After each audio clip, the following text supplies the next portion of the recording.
যে এখনকার সিচুয়েশনটা বা জামানাটা এমন হয়ে গেছে যে সবকিছু নিয়ে নাটক তৈরি হচ্ছে, আর নাটক যারা তৈরি করছে তারাও আবার তাফসির করছে।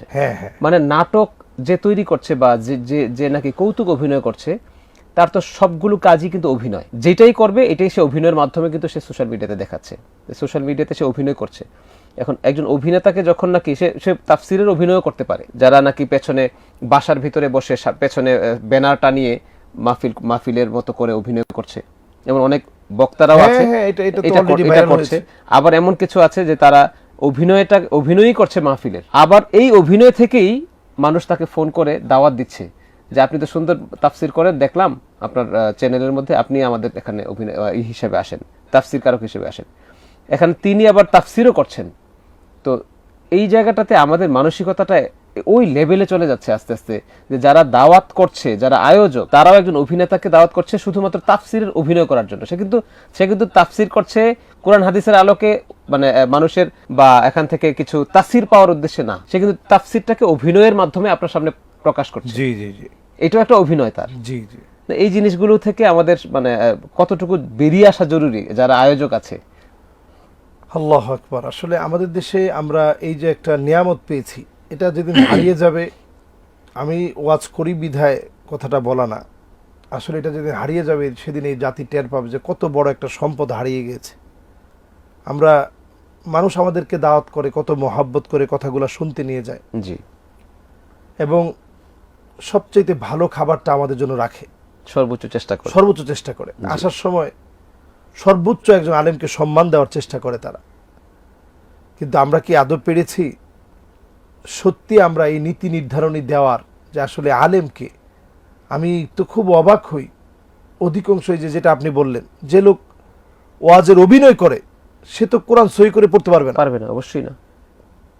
তাফসির কারক, সে তো আলেম না, কোনোভাবে আলেম না। তাফসির কারক, তার তাফসিরটা এমন, আহা, তার তেলাওয়াতের ভিতরে প্রথম সালাম দিয়েছে আসসালামু আলাইকুম ওয়া রাহমাতুল্লাহি ওয়া বারাকাতুহু, ওয়া রাহমাতুল্লাহি ওয়া বারাকাতুহু।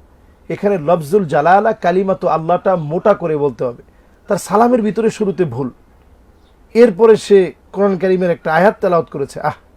আমি সেদিন হতাশায় আয়াত তেলাওয়াত করতেছে, এক বক্তার তেলাওয়াত শুনছিলাম, ওয়ালা তাহিনু ওয়ালা তাহজানু ওয়া আনতুমুল আ'লাউনা ইন কুনতুম মুমিনিন। এই আয়াতের ভিতরে সে কতগুলা ভুল পড়ছে দেখেন। এই আয়াতের তেলাওয়াতটা হবে এরকম, আর সে তেলাওয়াত করেছে ওয়ালা তাহিনু ওয়ালা তাহজানু। এখানে হা আর হা, এই পার্থক্য তো সে বুঝবে না, স্বাভাবিক, অর্থ চেঞ্জ হয়ে যাচ্ছে, অর্থ সম্পূর্ণ চেঞ্জ হয়ে যাচ্ছে। এই যে আমাদের মানসিকতা এত নষ্ট হয়ে গেছে, আমরা এখন ভাইরালটা খুঁজি। আমি কর্তৃপক্ষদেরকে বলবো আল্লাহর রাস্তায় ভাইরালটা খুঁজবেন না। 15 ইঞ্চি 20 ইঞ্চি বক্তা, হ্যাঁ 20 ইঞ্চি বক্তা, মানুষ বেশি হবে, অভিনেতা বেশি উঠবে, টাকা বেশি উঠবে। ওয়া তুউল্লিমাল ইলমু লিগাইরিদ্দিন। নবীজি বলছেন কিয়ামতের আগে এমন একটা সময় আসবে যে মানুষ দিন এটা শিখবে শুধুমাত্র টাকা অর্জনের জন্য। মানুষ কিন্তু এখন দিনটাকে টাকা অর্জনের একটা মাধ্যম বানায় নিয়েছে। আলেম হবে টাকা অর্জনের জন্য। এই জায়গাটা বলতে গেলে আমাদের নিজেদের কাছেও খুব ভয় লাগে যে টাকা ইনকামের জন্য আমরা আলেম হচ্ছে কিনা, যে উমুকের মতো আমাকে হতে হবে, উমুকের মতো বিরাট হতে হবে। আপনি কিভাবে জানেন উমুকের ইখলাস কতটুকু? আপনি এই জন্য দোয়া করা দরকার যে আমার সন্তানরা যেন একজন মানুষের মতো মানুষ হয়, মুখলেস একজন দায়ী হয়। আমার ইখলাস কতটুকু? লা খিলাসা ইল্লা বিল ইখলাস। এটার গতিবিধি একমাত্র আল্লাহ ছাড়া কেউ জানে না। জি, এই জন্য আমরা এটা খেয়াল রেখে আমরা আলেমদেরকে দাওয়াত দিব। দাওয়াত দেওয়ার ক্ষেত্রে আমরা যেটা খেয়াল করবো, ফানজুরু আম্মান তাখুদুনা দীনাকুম, তার ভিতরে দিনদারি আছে কিনা, সুন্নত আছে কিনা, কোরআন হাদিস জানে কিনা, কোরআন হাদিসের বেসিক নলেজগুলো তার মধ্যে আছে কিনা।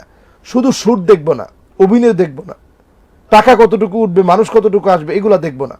আমরা হেদায়েতের উদ্দেশ্যে দাওয়াত দিই, দেখবেন ইনশাআল্লাহ লোক যা হওয়ার এটার মধ্যে আল্লাহ বরকত দিয়ে দিবে। জি, অবশ্যই। আর এইটা যখন আপনারা দেখবেন যে লোকটা ফেমাস কতটুকু, তখন উনিও চিন্তা করবে যে আমি তো ফেমাস হতে আর কিছু আমার লাগে না, এলএম লাগে নাই, কোনো আমল লাগে নাই, কোনো কিছু লাগে নাই, ফেমাস হওয়ার জন্য আমি মিডিয়া ব্যবহার করছি, সুতরাং এখন আমাকে টাকা দিতে হবে।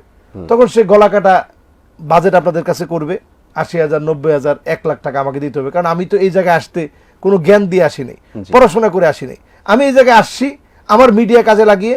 এই মিডিয়া যেহেতু ক্যামেরা সব আমার টাকা দিয়ে কিনতে হয়েছে, সুতরাং আমাকে আনতে হলে টাকা দিয়ে আনতে হবে। তো এই জায়গাগুলো থেকে আমাদের বের হওয়া উচিত।